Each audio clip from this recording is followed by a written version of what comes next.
The views and opinions expressed on this program are those of the guests appearing on the program and do not necessarily reflect the views and opinions of 8 News Now or Nexstar Media Group. We're continuing continuing to put pressure on them, to strangle them, to pummel them with sanctions. Applying pressure, Congresswoman Susie Lee on measures the U.S. is taking to stop Russia's invasion of Ukraine. I've been in North Las Vegas since 1964. I am just in touch with the community. I understand the needs and the wants, and I communicate with my constituents. Aiming to be the next mayor of North Las Vegas, Councilwoman Pamela Goins-Brown talks about affordable housing and diversity. Yes, we do have a problem. Yes, it is very concerning. A shortage of state police causing dangerous situations on our highways. The 8 News Now I-Team tells us why troopers are leaving. From 8 News Now, this is Politics Now. Thank you for joining us here on Politics Now. I'm John Langler, and we're going to start with Russia's invasion of Ukraine. This week, more harsh words from President Joe Biden for Russian President Vladimir Putin. Mr. Biden called Putin a war criminal and a murderous dictator. Now, 2 Americans are among the thousands who have been killed in the conflict. President Biden is also warning Mr. Putin there will be consequences for any war crimes committed. Putin's brutality and what he's doing and his troops are doing in Ukraine is just inhumane. Meanwhile, the president has detailed $800 million in new military assistance to Ukraine. That includes anti-aircraft systems, small arms, and specialized drones. The White House has opposed, though, a no-fly zone over Ukraine. Officials believe that would only accelerate the conflict. President Biden will explore more sanctions in the future.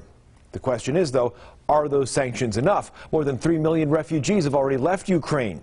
We spoke with Democratic Representative Susie Lee from here in southern Nevada. We talked about the Ukraine situation. We spoke not long after President Zelensky from Ukraine gave an impassioned speech to Congress.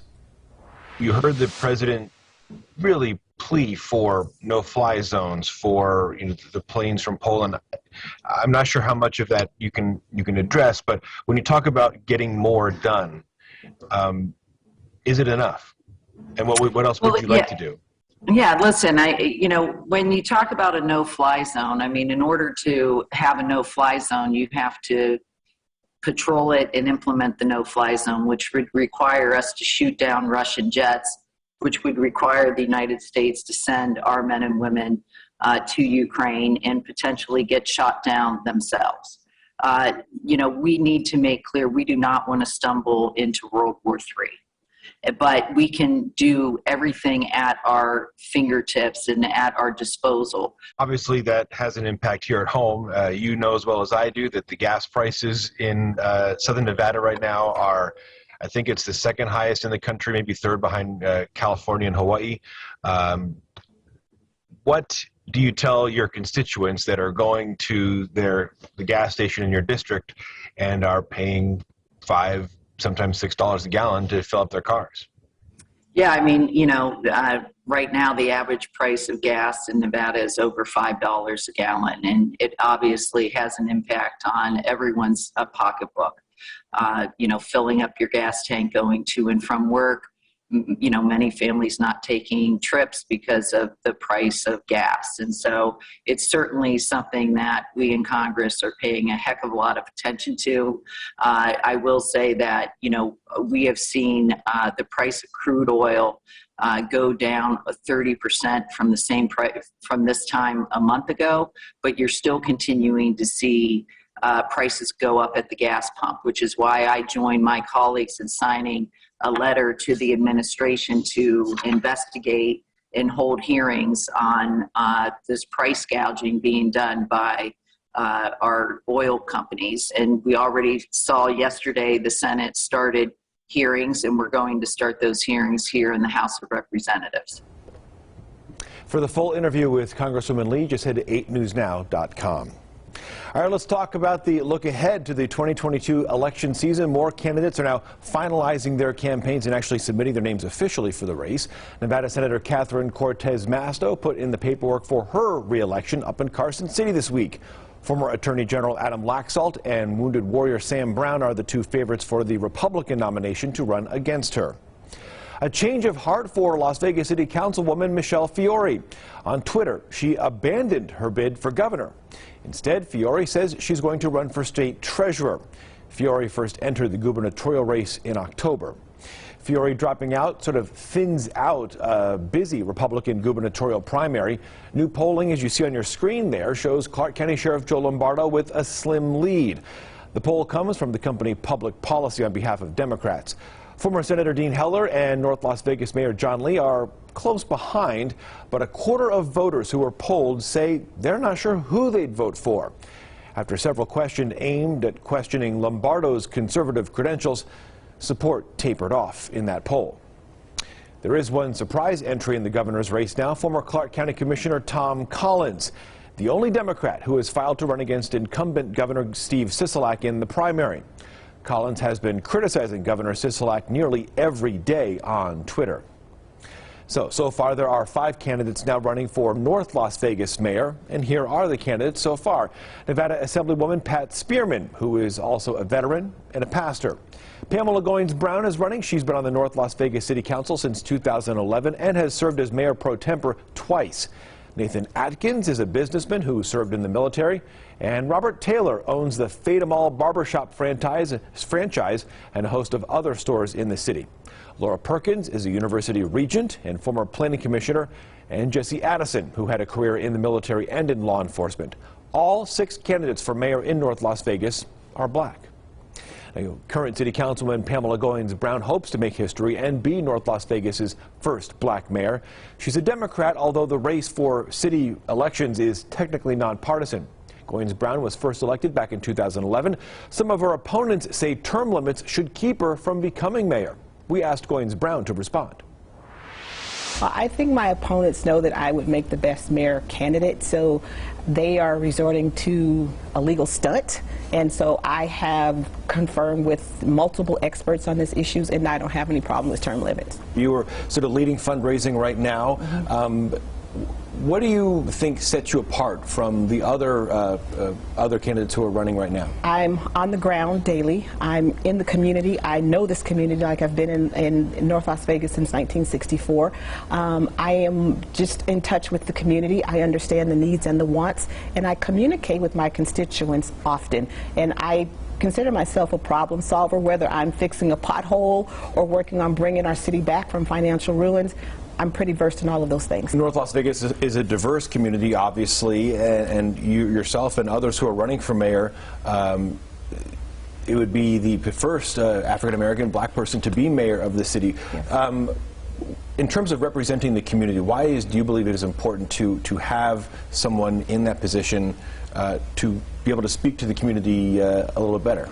I just think I can relate to the community. That's been my home since we moved here in 1964, and I know North Las Vegas inside and out. And right now we are one of the largest minority-majority cities, and so it's important that we keep our diversity strong and we celebrate our cultural differences, and so that involves people of all ethnicities and all backgrounds. What is something that you are seeing at City Council on a regular basis that needs to be addressed? Yes, people need places to live, people need places to work, but is there a particular issue that isn't getting addressed by the current administration that you and your administration would be able to do?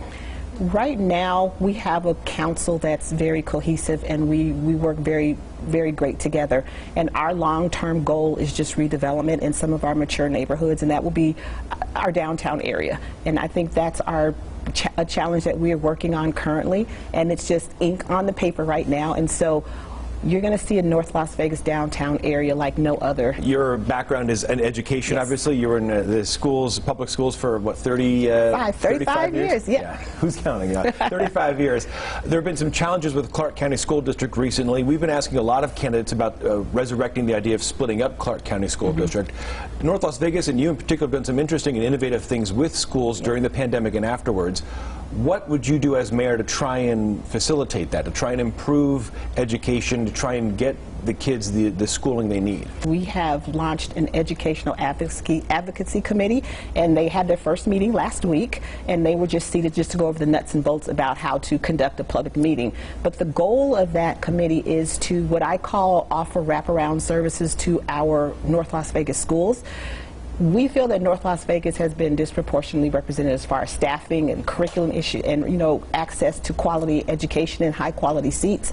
And so this committee will be able to reach out to those schools and see what can we do to assist you to bring in quality programming, things that maybe Clark County School District, no fault of theirs, that may not be able to provide, so we can be that resource or, that backdoor way to try to get resources to our North Las Vegas schools.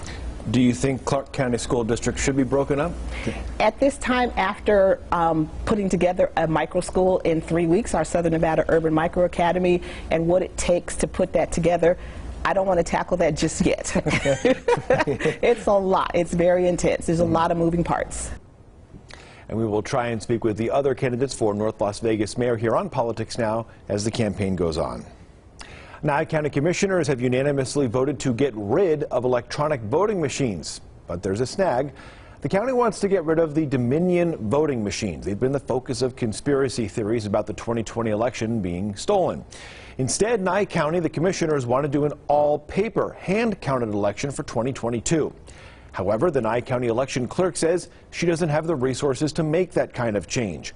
The first mail ballots for the June primary are scheduled to be sent out in just a few weeks. Next here on Politics Now, more state troopers saying sayonara. This is an issue that has to be addressed right now. The 8 News Now I-Team tells us why people are leaving Nevada State Police, the problems it's causing on our roads, and what can be done. Plus, interest rates on the way up. We're going to break down what that means for your wallet and for inflation.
Welcome back to Politics Now.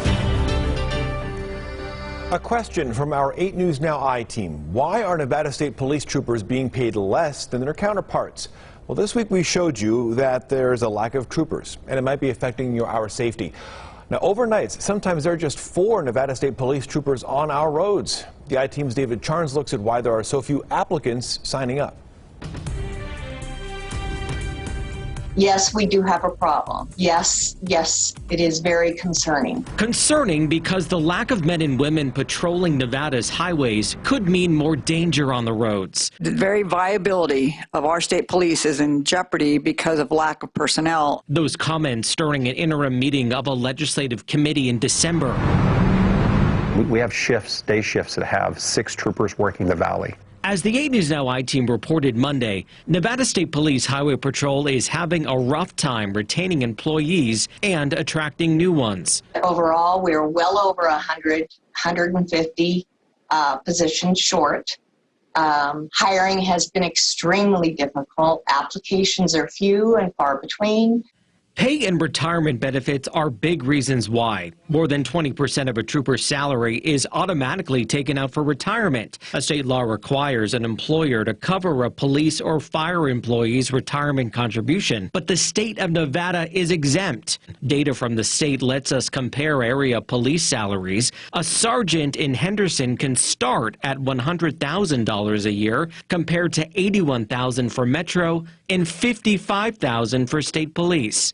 In my almost 29 years of law enforcement, I've never seen this before. Wayne Dice is with the Nevada State Police Union. He says at least 30 union members, most of them troopers, have left the department this year. That's led to nights when just 3 or 4 are on the road patrolling the entire Las Vegas Valley. Our state police make less than most municipal officers. In his State of the State address last month, Governor Steve Sisolak promised to raise state police wages. When the legislature returns to Carson City, I will be proposing a salary increase, so we guarantee that Nevada State Police are well trained and well paid. The Board of Examiners, which the governor chairs, approving a new collective bargaining agreement for the police union with a 2% retroactive pay bump. But that can't start until next year at the earliest. This is an issue that has to be addressed right now because every week that goes by, we have more people leaving. David Charnes, live, local, now. Records obtained by the 8 News Now I-Team show a total of 92 uniformed officers for the entire Las Vegas Valley for 2014. That number fell to 72 last year. The Union for Nevada State Police officers say it's now 60. The union says the department took troopers off of its DUI strike team to try and cover shifts. At least 2 troopers were pulled to help with recruitment.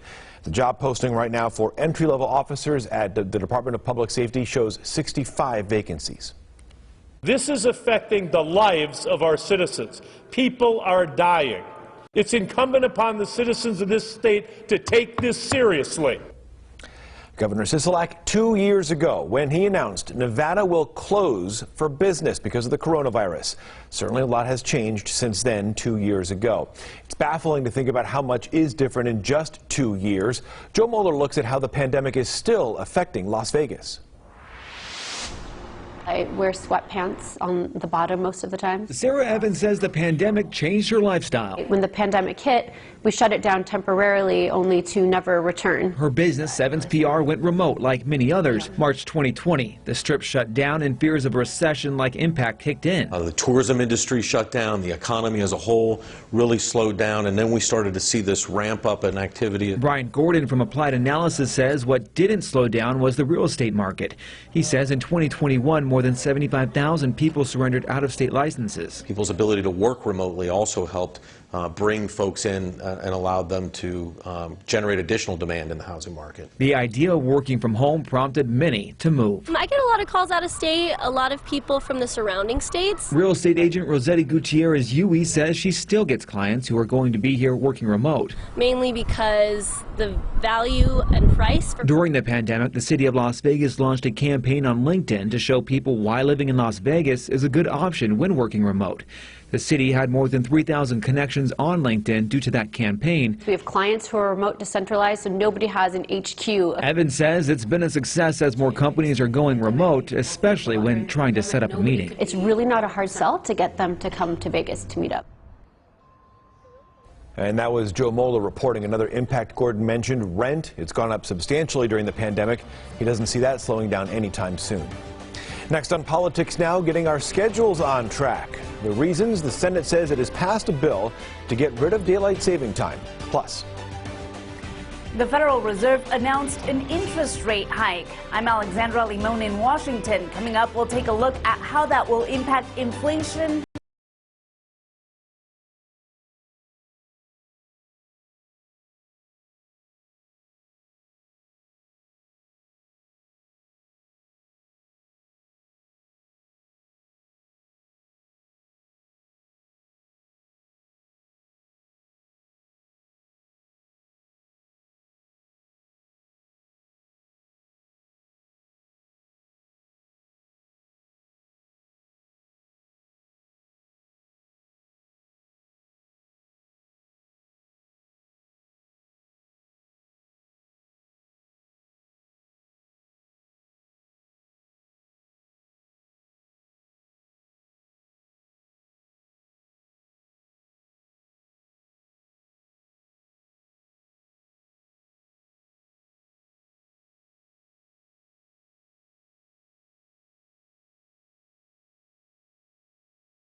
Monday live at 11 on 8 News Now. You're watching Politics Now. You may have noticed interest rates are going up. This week, the Federal Reserve made the move to try and fight inflation and rising prices. The Fed increased interest rates by 1/4 percentage point. Economic experts say it's an effort to try and cool off the economy. They're going to try to change the conditions in the credit market to make it more difficult to give credit and more difficult to obtain credit. The Federal Reserve raised interest rates Wednesday by 1/4 percentage point. The American economy is very strong and well positioned to handle tighter monetary policy. Norbert Michel, vice president of the Cato Institute's Center for Monetary and Financial Alternative, says the Fed is trying to cool off the economy. They're going to try to change the conditions in the credit market to make it more difficult to give credit and more difficult to obtain credit. Higher interest rates and less credit should drive demand down, which in turn should drive down inflation. But there are concerns about how higher interest rates will impact consumers. I'm worried about the impact it has on homeowners and mortgage rates. Still, Nevada Congresswoman Susie Lee says the benefits should outweigh the drawbacks. The Federal Reserve will do this in a way and carefully monitor this so it doesn't have an impact of further worsening the economy. The Fed's change is probably going to have very little impact on people. Michelle says the Fed doesn't directly control things like mortgage rates. If you look at, say, mortgage rates from a year ago, they're almost a full percentage point higher. In Washington, Alexandra Limon. Federal Reserve Chair Jerome Powell says rates are going to keep going up. He's expecting 6 more hikes before the end of the year. Next on Politics Now, saying goodbye to time changes. The new push in Congress to get rid of daylight savings time. Saving time.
Hurry, it all ends Monday.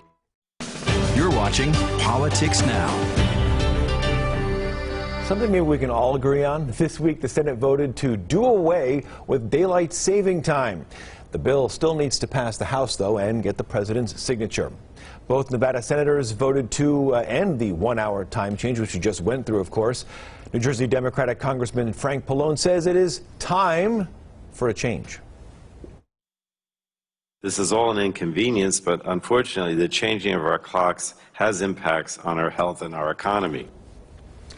It's worth noting, former President Richard Nixon actually got rid of daylight saving time back in 1974, but it was reversed in 1975. Several deaths at that time were blamed on children walking to school in the dark in the winter. Lawmakers are now asking how the IRS is handling tax season. There's a massive backlog, of course. The agency is still processing returns from previous years, but the hope is they're going to be caught up by the end of this year. However, it can only do that by hiring thousands of employees through 2022. If you're worried about a delayed tax return, the IRS says the process is a lot quicker if you file electronically. The sooner, the better. This week in What to Watch, Senate hearings for Ketanji Brown Jackson. She is President Joe Biden's Supreme Court nominee. She has confirmation hearings starting on Tuesday. Republicans are expected to accuse her, though, of being soft on crime. The White House is aiming to secure bipartisan support for Jackson, but they can still confirm her with just a simple majority. Democrats are expected to push that Judge Brown is actually an ally of law enforcement. We will certainly keep tabs on that in What to Watch this week. It's going to be a very busy week ahead in politics. We thank you so much for watching us here on Politics Now. Don't forget all the political news you need. You can stay up to date with it online. Just head to 8newsnow.com. We're back with you here every Saturday. Thank you very much for watching. We'll see you next time.